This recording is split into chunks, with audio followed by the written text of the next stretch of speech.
Hello, and welcome to this edition of the Purple Journal podcast. I am Joe Johnson, smiling owner of Purple PTSD and Vikings territory, here with my football friends. How you guys doing? Good. See, it's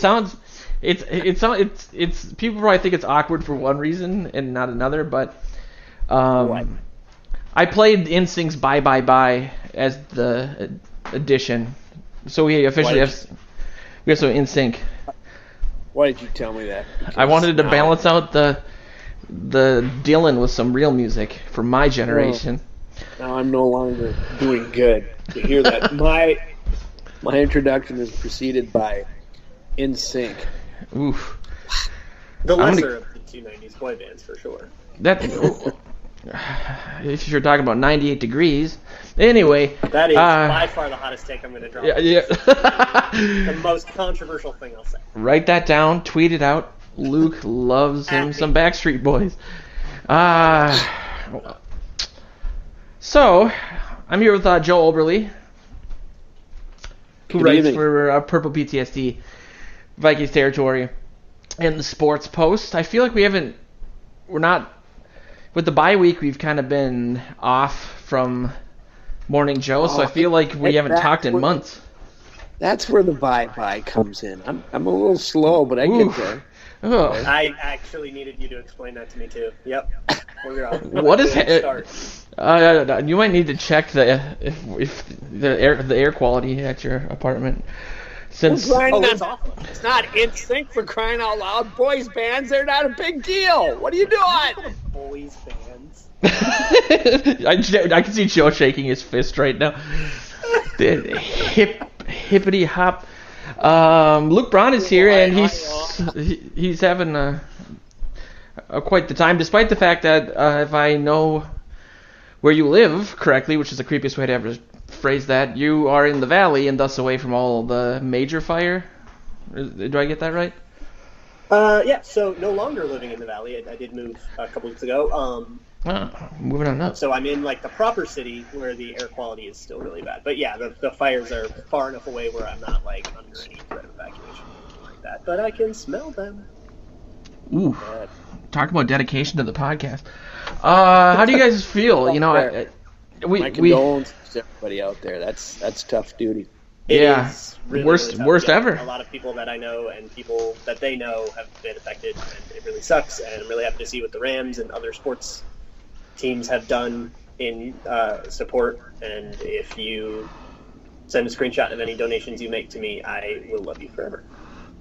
Oh, wow. People need to help. I'm going to get in on that. I had a politically charged comment that I saved for myself because I did an analysis of our numbers, and the one time we got political in 3 years, our audience imploded. So we're consider us like the Connors of the podcast realm, if that makes any sense. But if you guys recall, I was super excited about the state of the Vikings when we last spoke. I did a fair amount of analysis of the Bears' numbers, trying to crack, like to ease any nerves that I had. But they're a good team, according to basically every metric, except the strength of schedule has been that great. But other than that, they're kind of filthy. The strength of schedule doesn't get any tougher for them, so it's that you can't even talk about that. You just have to go out and beat them. Mm-hmm. And that was my first. Metrics you can look at are like already opponent adjusted, so you can like look at things that adjust for like, ooh, you know, we'll downgrade them because they only played easy teams. Like take that into account. And guess what? They're still good. Or when we played the Bills, it's like a triple negative.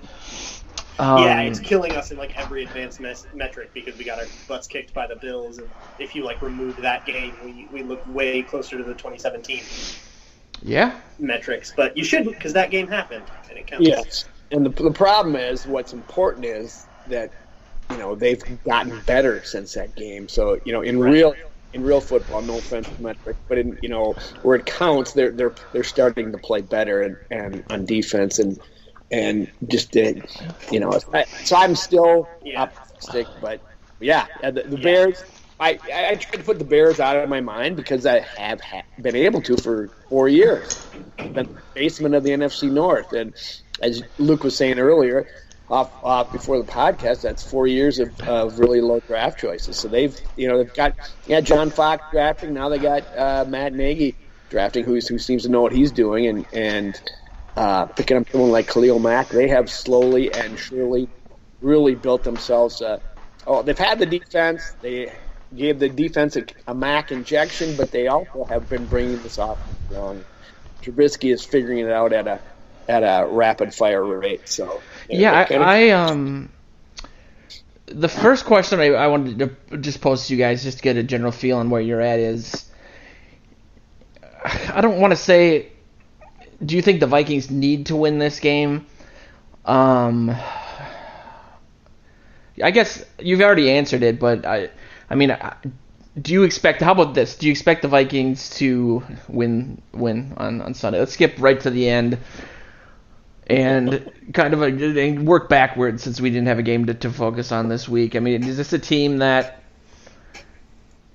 you guys think? God, I mean, how good do you think they are? Really, I guess is my question. Go ahead, Luke. I think it's a split series. I don't think we take this one. But I think we take the home one. I think they have to.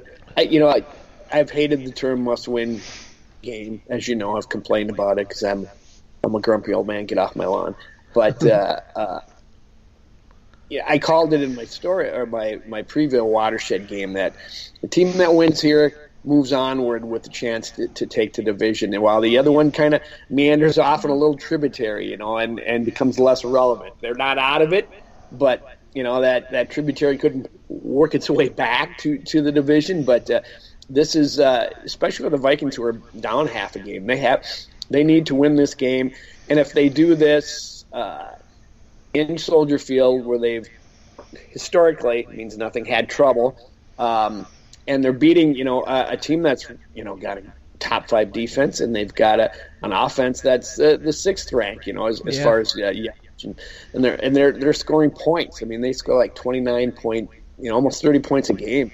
And if you go in there and beat them on their home crowd, their home field on a Sunday night, that's a hell of a statement. And that's a hell of a confidence builder. Yeah, if Kirk Cousins has a good game, that would be a huge moment for him in terms of just like we're still kind of near the beginning of his time here, and if he, this would be a statement game if he could go in against that unreal, just disgusting defense and move the ball and be successful. That would be just such a huge moment. Yeah, and you guys both said it, statement game. I think the league flexed it. It's the most important game of the season thus far. And that makes me extremely nervous. But I have a feeling it'll come down to turnovers, and that maybe doesn't bode well for the Vikings, considering I think, Joe, you shared that information about how good the Bears are taking the ball away. Yeah, they really are. They're number one in interceptions with 16. They're number 2 in overall turnovers because they have 8 fumble recoveries as well, and they're number 3 in the differential, so they're not giving it up a whole heck of a lot, So it's Zimmer fielded a number of questions about the turnovers today, and even so did what's our quarterback? Kirk Cousins. He did as well, and that, of course, turnovers have been a concern for him all season long. He certainly is aware how good they are, and he says we felt the same way with the Jets. We really kind of focused on it and tried to, we do know that this team makes a priority and is very successful at it. And it's that game when the Vikings lost the turnover battle but won the game. I think they lost 2-1 or something like that. The Lions game. Yeah. Oh, it's that Lions game. Okay. Yep. I guess there were some more turnovers in the Jets game, but yeah, that's a big deal. Turnovers are going to be, and if you limit your mistakes in any game, you're going to do well. You you got to limit them on the road in prime time. And they, like I said, Kirk Cousins has played better on the road than he has at home this year, if that means anything. And he's a Chicago native, and he's a former Bears fan, so maybe he'll be fired up. I mean, yeah, he cut his teeth playing outside in Washington on those fields and stuff, so it's not like, I think a lot gets made of, like, who indoor team goes outdoor for what'll probably be a pretty chilly game, but I don't think that this team is particularly poorly suited for it, especially because they, like, practice outside, too. I've heard a lot of people talk about the field conditions, and I heard this somewhere, and I shouldn't bring it up because I can't cite where I heard it, but how the Chicago Bears organization used to let the grass get longer and really screw up people coming in thinking they're going to play with a certain amount kind of spikes, and then they got to switch mid-game or something or whatever they do. And last week they replaced the field before the Detroit game, and I guess the field conditions were pretty decent. So that's hopeful, because you'd hate the Bears are a pretty fast team themselves on offense, and so you don't think they want to slow themselves down. But so are the Vikings. So I hope it's a fast track, and there's a lot of stuff going on. It'll be important to. I would definitely to do that if I were Chicago. I would absolutely do that. Slow the field down. Oh yeah, if it behooved me, yeah. That's some New England Patriots level subterfuge. Spray paint the mud.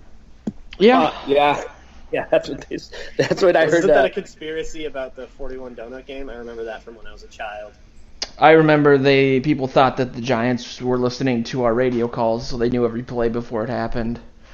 I actually subscribed to that theory heavily at the time, because it just didn't that game made no sense. Former Bear receiver Tom Waddle was talking on Golick and Wingo this morning, and they were talking about a game in which Luke just referenced, where it was a playoff game at Soldier Field where they had not a blade of grass in the field that was spray painted green. And Waddle was talking about it because he had 9 receptions for 100 and a bunch yards and a couple touchdowns, so they were giving him grief about bringing it up. But so field conditions they're right down there by the lake are always a concern, one way or the other. That's where the famous fog bowl came in, so hopefully they don't have that going on this year. But and when it comes to the bye week, there's I think I saw Diggs vowed that he'll play on Sunday. He was really disappointed that he missed the Lions game. Is Compton is practicing again? He's the guy that I mean, outside of Diggs. They were both full participants, I think.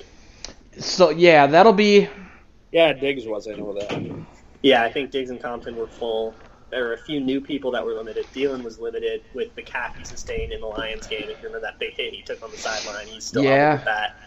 And then a few DNPs that we kind of thought would still be out.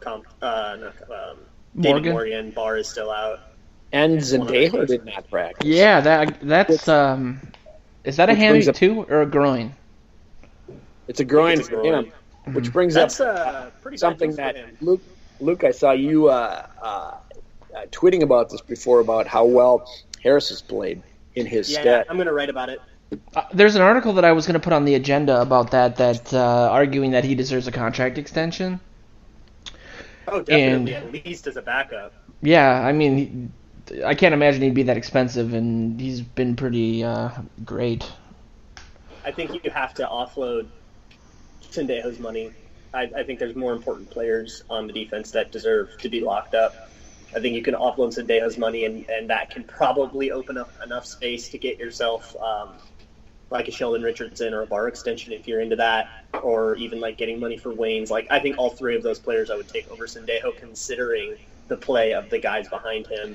And that's not to say that Sendejo is bad. I think he's a pretty good safety, but we have 4 pretty good safeties, and we shouldn't pay them all. Yeah, and the other guys don't randomly get 15-yard penalties once every 6 quarters or so. I think Aloko would if he had more playing time, because he had the same problem in Cincinnati. But Anthony Harris has kind of grown up into this nice physical player, but he's still like a rangy free safety, and that's what he was at Virginia. So my question about Diggs, actually tying back to what you guys said about the field conditions, like, do you think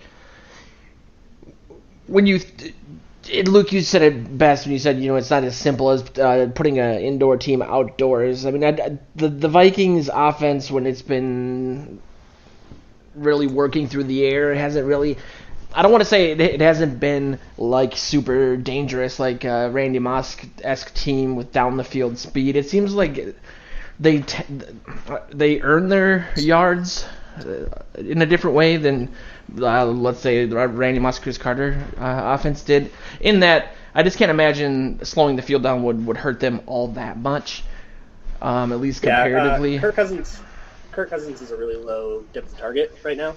He just the throws are short, and that's clearly by design. Like if you just think back to some of the plays, that's his ADOT is being dragged down by these like swing passes and stuff, and little slants and all kinds of little things that are little crossers and stuff that are designed to get the ball to Thielen and Diggs with the right kind of momentum to get him into space. Which, I mean, it's been working reasonably. The offense has been like all right. Yeah, I wonder. I mean, how much do you guys attribute some of that to the running game emerging? A lot of people are saying, well, they're not getting the yardage they did earlier in the season, but that's because they're focusing on running the ball. Is that also by design, or is that something that you think coming out of the bye, having Diggs back on the team for a game next to Thielen, they might try to strike a different sort of balance? All those things are contributory, I think, because they first of all they're at the beginning of the season they got injured linemen, they got an injured Dalvin Cook, and so they started working back with the running game they had. Now they're starting to get linemen back. They got Elfline in there, which was a huge bonus to the running game, and now some of and maybe they're figuring out the rest of their line with O'Neal at right tackle and getting a Riley Reef back, and then from that point, then you get Dalvin Cook back and you start focusing on the run game even more because you've had some success. So I mean, it stands to reason that the better you run the ball, you're going to pass it less a little bit. And you certainly saw Cousins do that. What do you have? 160 yards one of the last two games, I guess. And the turnovers don't help. No, but yeah, and you made the point of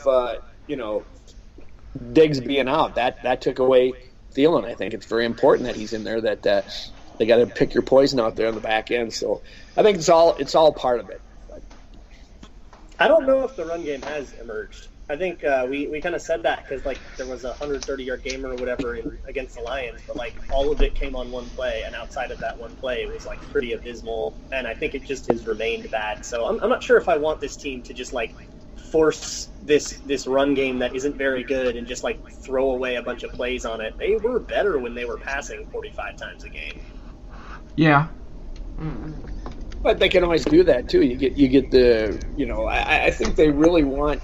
I think it is by design that they are trying to run more and try to be more successful with it.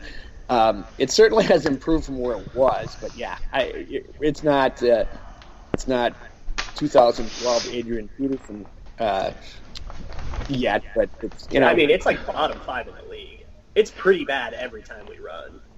Yeah, they did all right in the first half against the Rams, and then they had to abandon it. I think people were lumping that in there with the quote-unquote success, but the bar was so damn low. And it did just seem like the offense was clicking more, and a lot less just turnovers and penalties when they were just doing a faster tempo passing offense. And maybe that's what they need to do. I don't know. I have been kind of joking about this for weeks, but I want your guys' takes on just how good Khalil Mack is and maybe a way that they can attempt to neutralize him, especially with David Morgan being hurt. That scares me a little bit. I saw that Zimmer said that he added swagger to the defense, and then he kind of covered his ass and said, well, it's not they already had swagger, he just added more of it. His numbers are really gaudy. I think he's got 7 sacks, 4 forced fumbles. He's like one of the top 6 or 7 guys rushing from the edge, kind of like what everyone wants Anthony Barr to do. So yeah, I just have visions of him just dominating the offensive line and making Cousins' day horrible, and I'm wondering how maybe you can abate that concern. He's more of a Danielle Hunter than an Anthony Barr. I don't think he's in coverage very much. Okay. Because I think the Bears are running a 4-3. Correct me if I'm wrong there, but I believe they're still running a 4. They're running a 4-3 with Vic Fangio. But yeah, he's the only pass rusher in the whole division. I wrote this article after the show last week, ranking a whole bunch of different like things in the division: best passer, best pass rusher, best coverage guy, etc. And it really was like between Danielle Hunter and Khalil Mack, and Mack is the only one in the whole division who has outproduced Danielle Hunter on a per snap basis. And the only reason I gave it to Hunter is because Mack missed a couple games and Danielle Hunter has it. But it's basically like having Danielle Hunter across from you. How do you prepare for that, right? You got to chip him, and even though David Morgan is being out is bad, any tight end can. You can put Tyler Conklin out there and just get a shoulder in, right? Like that's not something that requires a good tight end. It just requires a tight end. Yeah, a body. But the problem is that's one fewer passing target then, right? That eats up a passing target. He can only go out to the flat. You can't chip and then run a deep route. And the Bears have this like insane secondary, and you're going to need all the help you can get. So it's a really tough puzzle to figure out. I'm looking forward to see what DiFilippo can come up with. I think they're gonna turn Cousins into what's his name, Drew Brees, and get that ball out as quick as possible until you can get a shot to strike deep. Because they'll be chipping, they'll have max protection in, and they will they'll get the ball up quickly. You're going to see shorter passes because you're not going to have time to go deep with that guy. He's just a beast, and something that the Vikings haven't had to contend with in his earlier part of his career. He was always in the AFC, and they never saw him. So this guy is, and they're going to be fired up. He's going to be fired up after sitting out a couple games, and then he got back, and he's going to be ready to go. That's a tough duty to prepare for. He was the same draft as Barr, wasn't he? Didn't he go a couple picks before him? I think yes. So. We all wanted Mack. Yeah. And then he went like 4 picks above him, and then between that and the moment they took Barr, I remember everybody being like, they should have traded up for Khalil Mack. Yeah, I remember. And that's interesting you bring that up because I was reading some Bears fans and podcasts and writers, their opinions on this game. And they were talking about the kind of the narrative with Trubisky in Chicago. There's a lot of people that were pissed at how they acquired him, and they've kind of brought that baggage with him in terms of his development. So basically they're kind of pissed that the Bears used all the capital to move up one spot when they didn't necessarily have to grab him. And so there's a split view in Chicago as to whether or not he's going to be a franchise quarterback. There's people who think he's the second coming of what's-his-face, Mr. Shades from Super Bowl Shuffle. And there's other people that think he's garbage. Who was the quarterback when they won the Super Bowl? The second coming of Jim McMahon. Yes. Is an interesting standard to set. That's all they got, though, really, isn't it, in terms of quarterbacks? Here's my Trubisky take. He's such a weird quarterback to evaluate, but here's my take on him. He is everything we wish Tavares Jackson was. Oh. He's a King's Tavares Jackson. Meaning what? He's mobile and good. He doesn't jump when he throws the ball. Legs. Yeah, he kills you with his legs, and he throws well enough to make you, he throws well enough to keep an offense functional, and he destroys you with his legs. He's rushing. He is the highest graded rushing quarterback in football right now, and one of the lower graded passing, like just from passing grade and a bunch of like advanced passing metrics. Okay, because I saw his not throwing very well. Just his QBR is really high because QBR counts rushing, but all the stats that don't count rushing, he does poorly in. So it's a big boon for QBR because rushing yards count. He almost beat the Patriots with his legs. He is second in yards to Cam Newton, but his rate is. Are you talking PFF? He's number one. I was talking graded, yeah. Okay. I guess that's different. But Well, that's good because the Vikings are always really good against mobile quarterbacks. Yeah, you need to stay disciplined. I was watching just today. I was watching a little bit of the tape from the Bears Patriots game, which was kind of Trubisky's biggest running game, and they really didn't respect it, and it was this like huge mistake, and it almost led the Bears to be able to come back in that one. Or no, it led the Patriots maybe to come back with that. But like, yeah, the linebackers were constantly dropping, 7-8 yards into coverage into these like, classic zones, and Trubisky was able to just take the free yards every single time. I mean, they dropped 6 yards off of the line of scrimmage. They didn't have a single defender more than 6 yards or less than 6 yards away from the line of scrimmage on 3rd and 2, and Trubisky just took it because he can, and that's what he does. So if you take away the passing options, which isn't that hard because he's not great at reading the field, he's not great at throwing to the sidelines except for very deep. Like you can kind of set up this like cover 2 look that pretty much takes away everything that he's any good at throwing wise, and you just have to keep a spy on it. That was going to be my next question, and that's spy him all day long. And if you don't, I feel like you're not respecting the way that he beats teams. Like if they don't spy, it's a pretty big mistake in my opinion. How many turnovers does he have? Not that many. 7 interceptions, huh? Yeah, I guess. Also, blitz him. He's horrible against the blitz. The blitz has killed him. So, blitz him all day, which is something that Zimmer hasn't done very much lately, and a lot of it was because of that Rams game. He kind of had to change his really aggressive looks. The teams kept beating him on these blitzes, and he had to back off them a lot. Yeah. I think he should go all the way on. There was a good article about... He struggles to read the field that quickly. Yeah, there was an article about that today. I think it was in USA Today. Fan or whatever they call that, fan-sided USA Today, and they talked about how well the Vikings did against him last year and the stats when they blitzed him, and then they compared, I think it was Sam Darnold from earlier in the season, and I was gonna bring that up and ask you guys if that's something you think we'll see more of, or I mean just the way that you brought it up lends itself to maybe being something that Zimmer doesn't want to use because maybe it's been exposed or teams plan for it too much or whatever. But I mean, how good is their offensive line? How much pressure do you see just the front four getting? And on the other side of that, do you foresee them doing that? It seems like from the article that Zimmer's been doing that against rookie quarterbacks a lot. Granted, I think all those rookie games were before the Rams game, if I'm not wrong. So both can be true, but yeah, just thoughts on that. Were after. Okay. Josh Allen was before, but yeah, no, I think. You're should blitz Trubisky, and every defense should blitz Trubisky. Trubisky is bad against the blitz. He doesn't read the field quickly enough.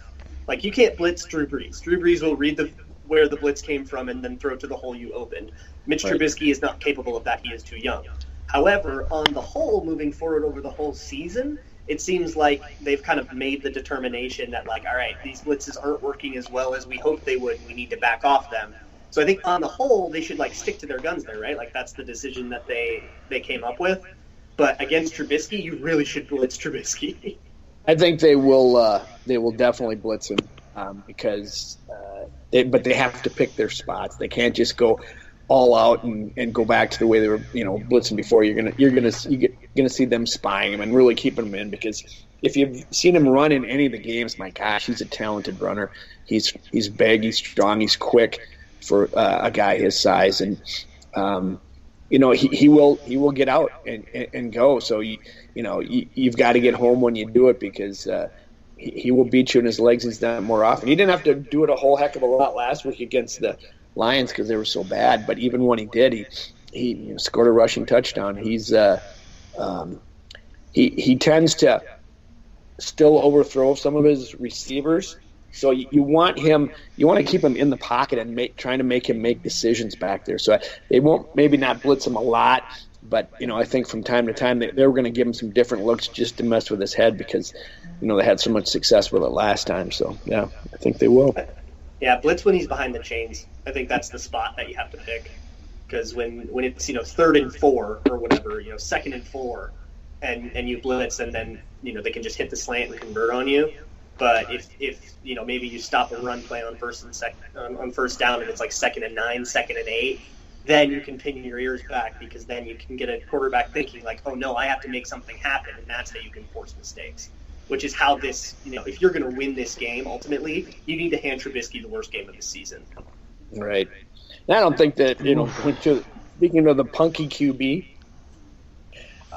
Jim McMahon never ran that much, I don't think. So, I don't know. This guy's more a reincarnation of a poor man's Carson Wentz, his size and his quickness, and to be able to, before he got injured, Carson Wentz would bust out and run a bit too. But I don't know. I was just watching the game last week, and I was amazed at how quick he is. He threw some good balls. He had a number of touchdown passes, but he threw some good balls into some tight spots, which surprised me. So I think he's really, in a lot of ways, he's really getting confident and starting to put it together. So you got to scramble his brain, and if you can do that early, you'll have him for the game, I think. Oh yeah, get him rattled. Maybe he's the new Rex Grossman. They don't have a huge. Not enough of a sex god. And then there was the guy from Purdue. Wasn't it Kyle something? Kyle Orton. Was it Kyle Orton? I was like, is that a wrestler's name? He used to take. They traded Jay Cutler for him. Kyle Orton for Jay Cutler was a real trade that happened. Yeah. And like every picture he took online was him with like a bottle of Jack Daniels.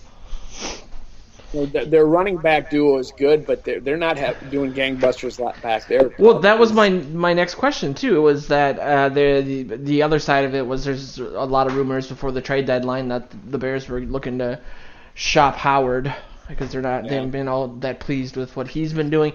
They had a 50 yards a game, some decent expectations going into the season, I believe, with like a lightning and thunder duo, and they're good. They're good. I heard Everson Griffin talking today. He says they're both quick and they like to get out to the edge quickly and make some yards out there. And Tariq Cohen is more of a pass catcher, I think, of the two. Yep. And Jordan Howard, he's 26th in the league at 51.1 yards per game. I don't know what his grade is. It's like 3.2 yards a carry. Stats. I thought it was 3.2 yards a carry, but that seems like too much. But it sounds like that's really not up to what they thought it might be. He burst on the scene a little bit. I just remember him he was on my fantasy team. Was it last year or the year before? And he was a stud for a little while. His grade is a 69.7, which is decent. It's like above average. He has 2.5 yards after contact. That's okay. 3.4 yards per attempt versus 4.4 when it goes to Cohen. What is Latavius? I don't know off the top of my head. 4.5 for Latavius. Let's go. 4.5 yards a carry? Yeah. Wow. What's his grade? It's on the verge. It's on the rise. What's his grade? 73.6. He's actually had a really good year as a running back. Yeah. I mean, the rushing game woes are not on the running backs here. They're on guys like Pat Elflein not being able to open up holes, and on Rashad Hill giving up the edge, stuff like that. Yeah, I wonder how much. I don't want to get too excited about Compton being back in the O'Neal thing. They still have to play next to one another, but it just seems like if they could come out of the bye with a healthy, decent offensive line and win this game, I would be the happiest person alive. Yeah, but you go up and down like the Dow Jones Industrial. I'm more like the Bitcoin market. I just crash and then go on crazy rallies and end up losing people a ton of money. Let's talk about the Bears' wide receivers a little bit, because there's a lot of stuff I saw was dominated by the Kevin White talk, but they have some, I think, similar to what Kirk Cousins was doing earlier in the season. Trubisky throws to a lot of different people. They have a few guys with 50 receptions. I think like almost 4 guys with 50 receptions. So, Nice. yeah. Well, Robinson had his best game as a Bear last week. I heard he had like I think 9 catches for 100. I can't remember what the number was, but he had two touchdowns. And Anthony Miller also had a touchdown last week. He had 5 for 122. And am I right that Robinson's coming back from a knee last year? He's just starting to come back or something? Yes, he tore his ACL in Jacksonville, signed with Chicago, and then I think he missed a game or two because of something else, and then came back and had a huge game against the Lions. Yeah, so he's coming off a big one. Starting to play well, yeah. And there were some nice passes, So there's the passing game's gaining a little confidence. I like the Vikings' chances to shut it down if they're at full strength. If Rhodes is back and feeling healthy, and I'm pleased with what the Vikings are doing back there. So I'm not that. Is Rhodes even on the injury report? He's 100%, isn't he? He was on there. Rhodes? Oh, was he like full participation or whatever? I believe so. I can go check, but I'm checking. Anyway, he should be back, after, because he played last game anyway. But they're doing well. I'm not afraid of Trubisky, beating the Vikings with his arm. It's going to be on with his feet. He's going to be running a lot back. He's probably going to be looking to run because the Vikings, 10 sacks the last time they were out. So that's got to be in the back of his head. We'll see.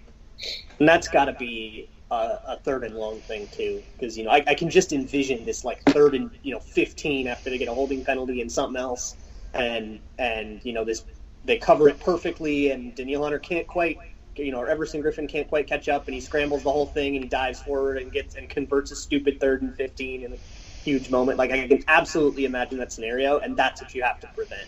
That's going to be how the legs hurt you the most. Rhodes was limited, but limited with a foot. Yeah, the interesting thing, you compare the Vikings injury report to the Bears, who have Deion Sims, a tight end who has a concussion, did not practice, and that's it. Vikings have 9 guys on there yet, so they got to get healthy. Seems like the Vikings are the ones that just came off a game and not off the bye, for crying out loud. Yeah.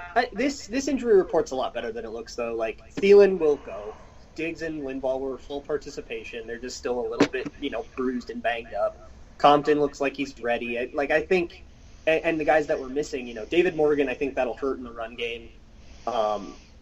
Barr, you'll miss a little, but Eric Wilson's been reasonable filling in, and Anthony Harris has been really good filling in for Dejo. Like, they are injured, but they have the depth to deal with it, and I think that's that's a testament to the roster building and to just the strength of the last few off seasons. But I would agree. Like, injuries are not going to be the reason we lose this game. I think Zimmer used the words refreshed, as they said the team was refreshed coming out of the bye, so that must be good coming from him. They just got out of the spa, I think. I can see that Zimmer has cucumbers on his eyes. Yeah. Yeah, baby. So it's going to be huge. It's going to be tough. It is going to be an old-fashioned slobber knocker on Sunday night. Black football. and blue. Yep.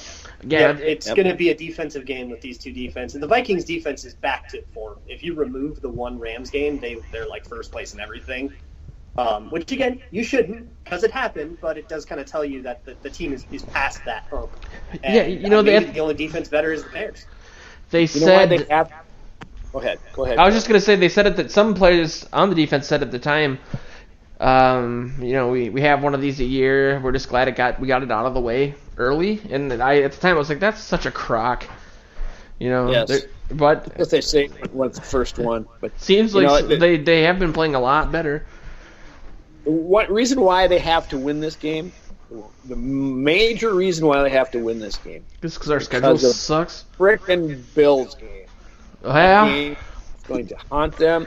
There's no way they should have lost that game, and that one should have been a win. And this one, then if you're tied with them, or a half a game ahead of them, I guess, going into this one, then you don't feel so desperate about it. But I think the Vikings really, really need this one. They got to win this game.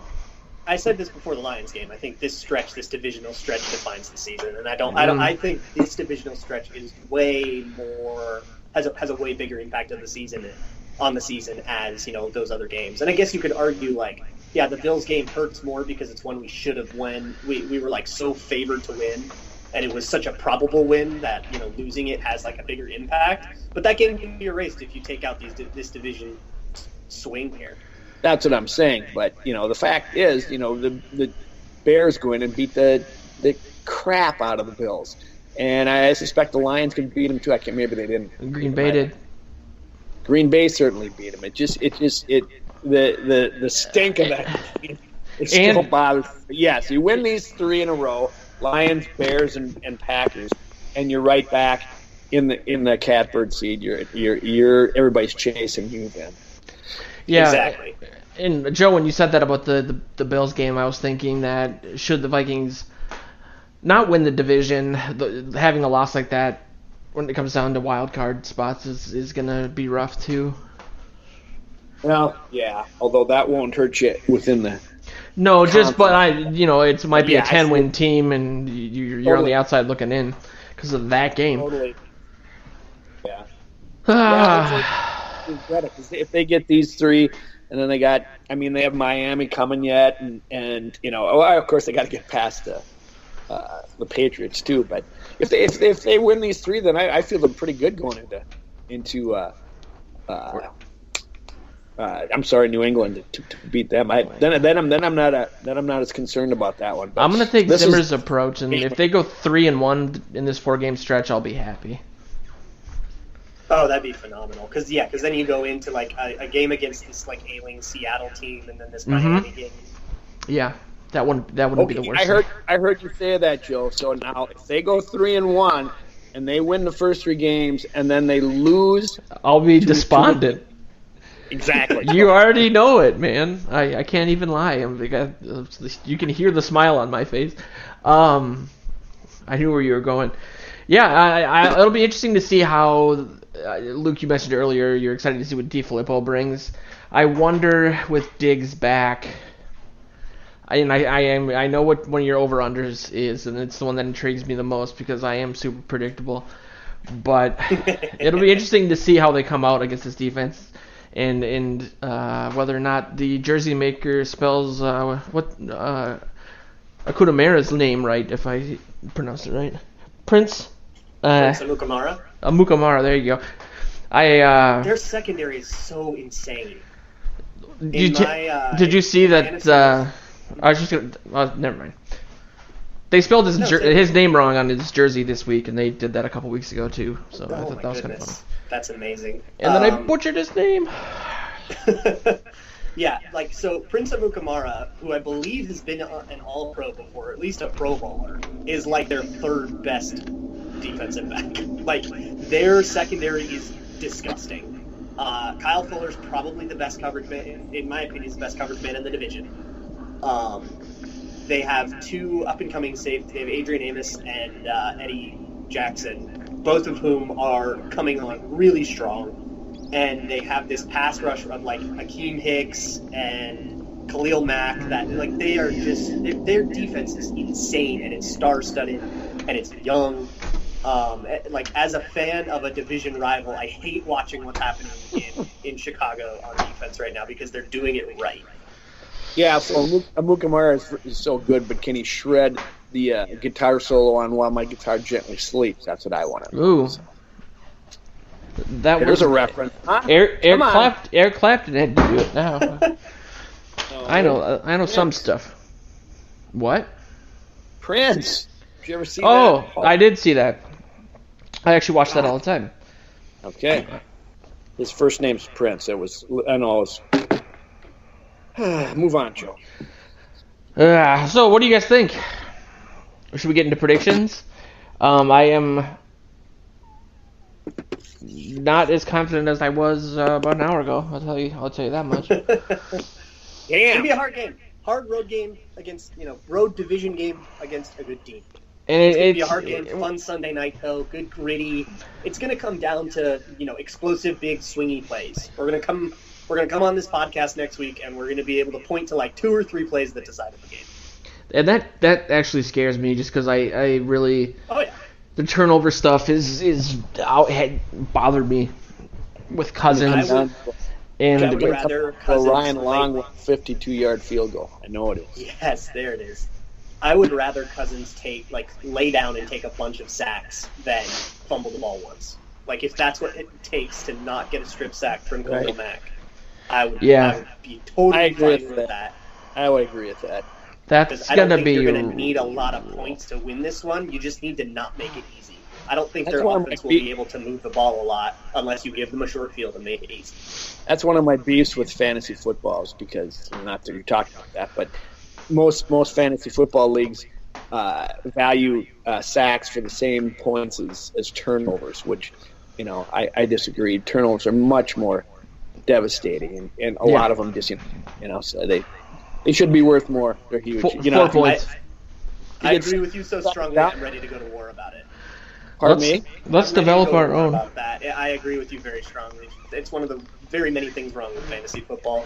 Yeah. I mean, if you get sacked on second down, you get another shot at it. My goodness. Right. Lay down. Yeah, exactly. A team can get. I like that take.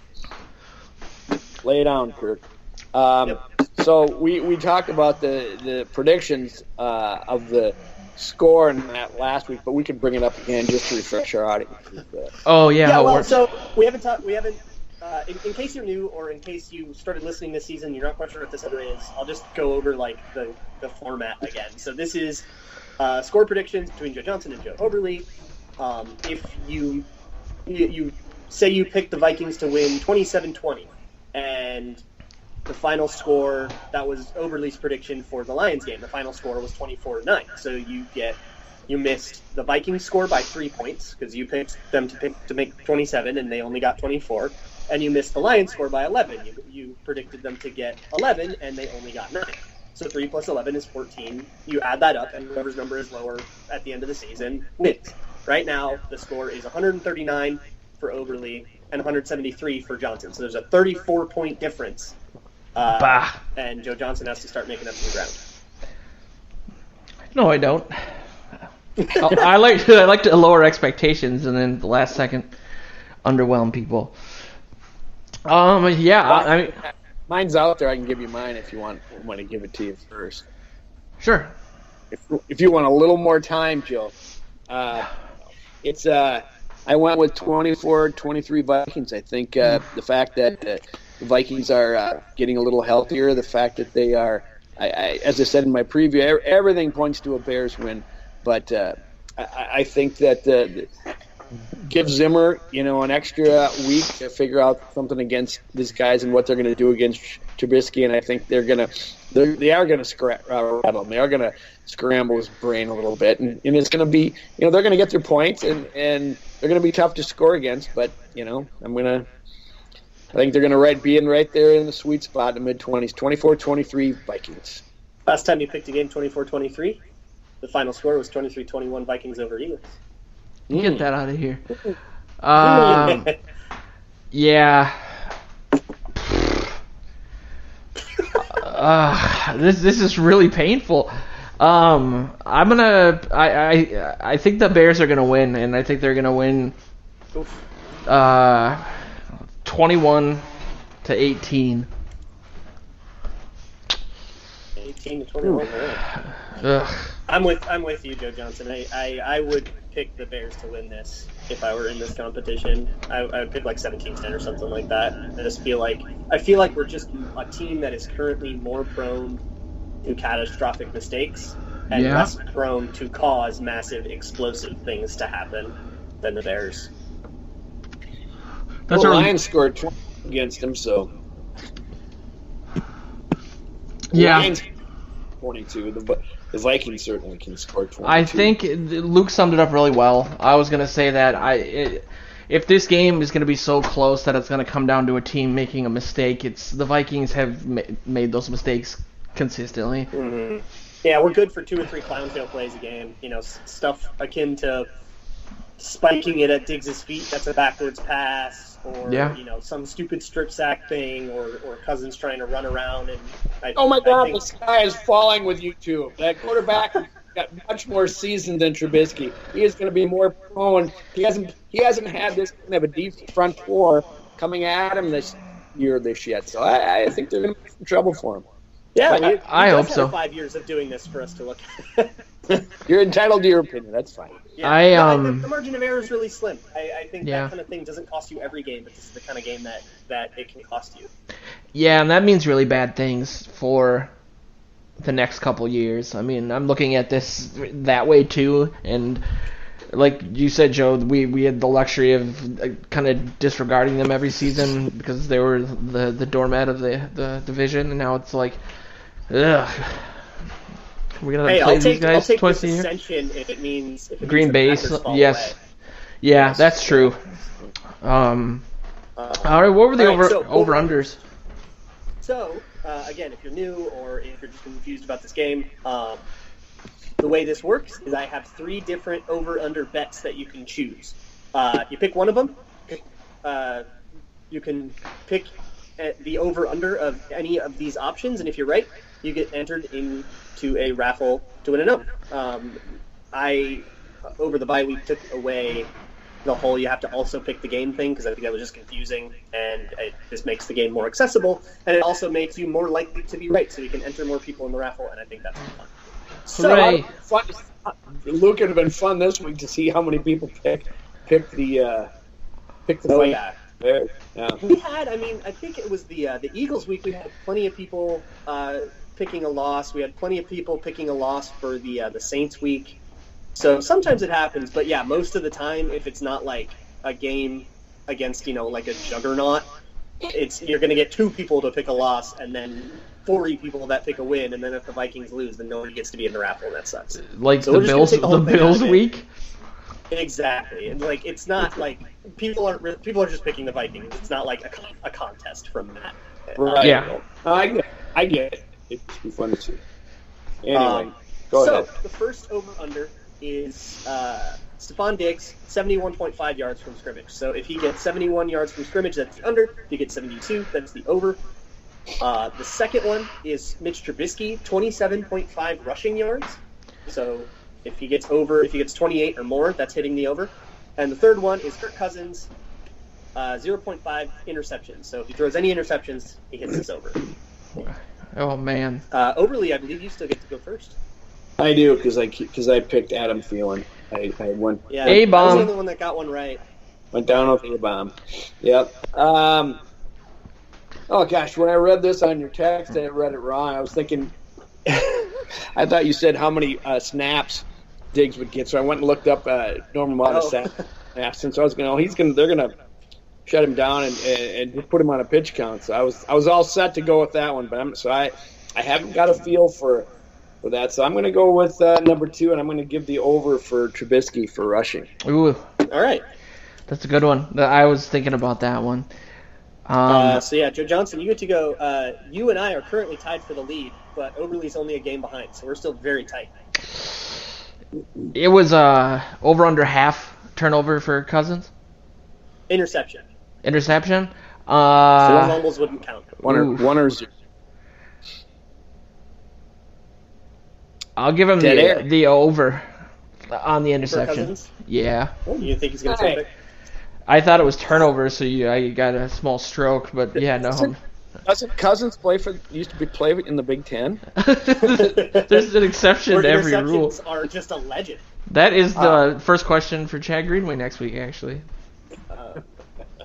How all much right, better so are you these left Big Ten me- players? See, now, you left me with Diggs, Yeah. and Diggs is going to be on a pitch count. You can you can go the opposite of what we picked on those other ones too. Yeah, I agree on both of them, though. Oh, okay. So I want to go with Diggs. But here's the thing. Adam Thielen, the legend of Adam Thielen has grown. And he's also hurt, so this whole pitch count idea might balance out. And I did predict a couple weeks ago that Diggs would regress up. So Ooh. I'm taking the Diggs over. Yes. And someone said he's going to be on a pitch count? I didn't see that. No, No, he's just hurt. Yeah. So probably.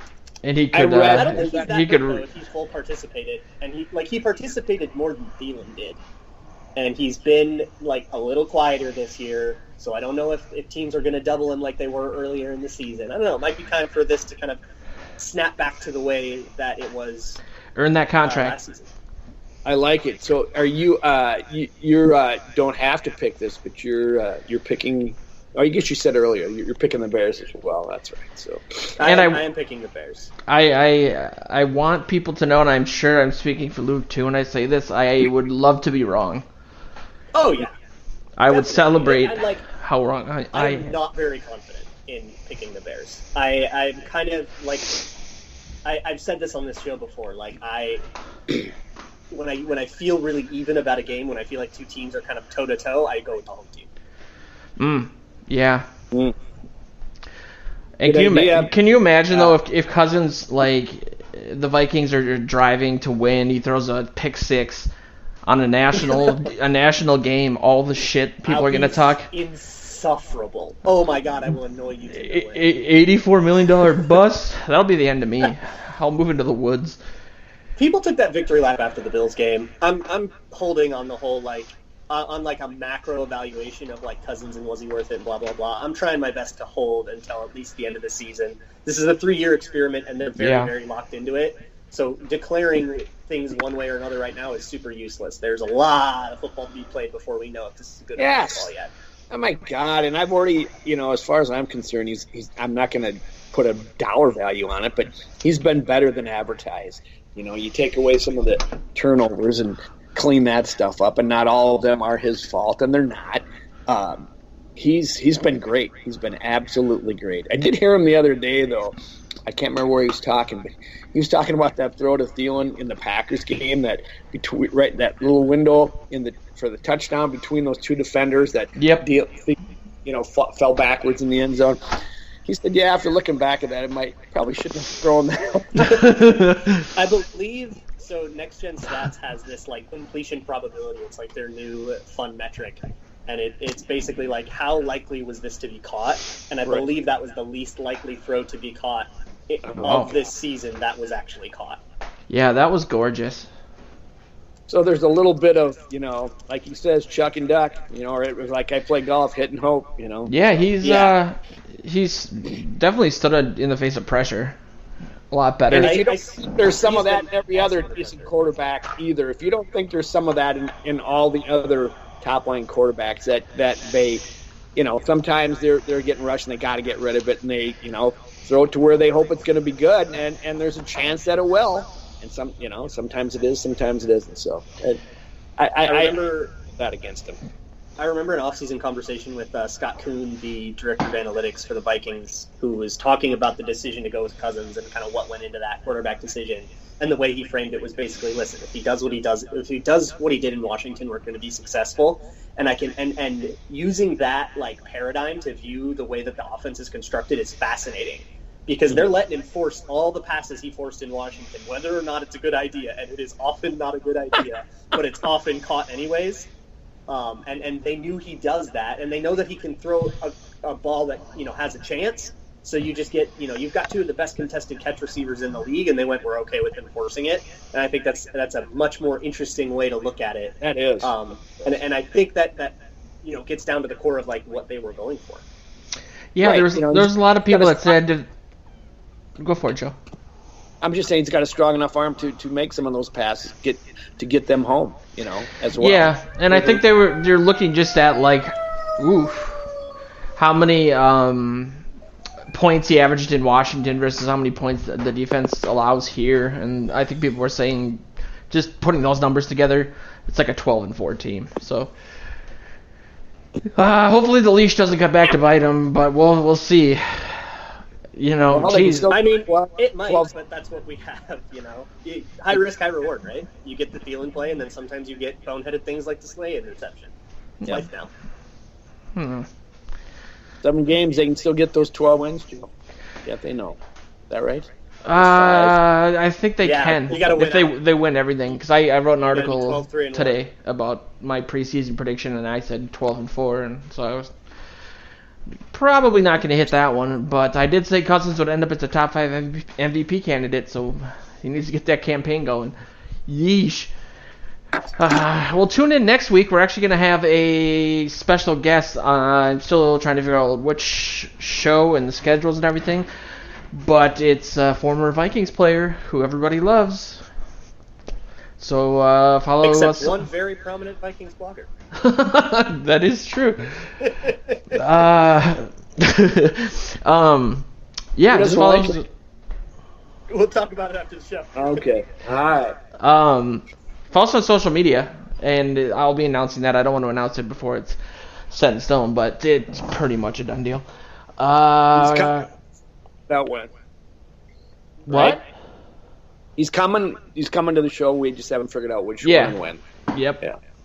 So, yeah, it's confirmed. It's just not sure what show it is. So follow us on Twitter and on Facebook, or follow the websites.